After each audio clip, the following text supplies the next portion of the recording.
யாராவது 2 பேர் Rishabh Pant and Reddy, Nitish Kumar Reddy T20 மாதிரி இறங்கி பின் சீட்டர் மாதிரி அடிச்சிருக்கணும். ஏன்னா நீங்க வீர மரணம் பெட்டர். ஏன்னா எப்படியும் நீங்க கட்சி வரைக்கும் டிஃபென்ஸ் ஆடி தான் போட போறோம். ஏன்னா 6 மிஸ்டேக், 6 விக்கெட் கையில இருக்கு, 6 மிஸ்டேக். கடைசி 2 டெய்ல் எண்டர்ஸ் இந்த வாட்டி நல்லா ஆடினாங்க. இல்லாட்டா ஒரே பால்ல 2 பேர் அவுட் ஆயிடுவாங்க. அதனால யாராவது ஒருத்தர் கரெக்டா பண்ணிட்டு பண்ணாரு, இறங்கி ஒரு 4 ஒன்று அடிச்சாரு, ஒரு ஃபிளிக் ஒரு 4 அடிச்சாரு. பட் அவருக்கு இந்த விரல் ஷாக் பயங்கரமா இன்டாலரபிள் இருந்தது. அதனால பாவம் அவர் அவுட் ஆயிட்டாரு. கடைசியில ஜடேஜா ஒண்ணு பண்ணிருக்கலாம், சிங்கிள்ஸுக்கு டெய்லண்டர்ஸ் நம்பி இருக்கலாம். இவரும் சிங்கிள் எடுக்கலாம், இவரும் 4 அடிக்கலாம், ஒரு நார்மல் மேட்சாவே எடுக்கலாம். ப்ரொடெக்ட் பண்ணும் போயிட்டு என்ன ஆயிடுச்சு, அந்த மார்ஜின் அப்படியே இருந்துச்சு டெபிசிட்.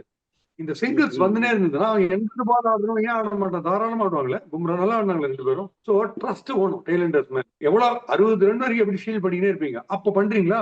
நீங்க தான் அடிச்சாகணும் 4-6 வழி கிடையாது. அதுவும் வேணா சிங்கிள்ஸ் தான் எடுக்கணும். நீங்களும் மெய்டன், டெய்லண்டரும் மெய்டனா, தே ரைட் ஆன் டாப்.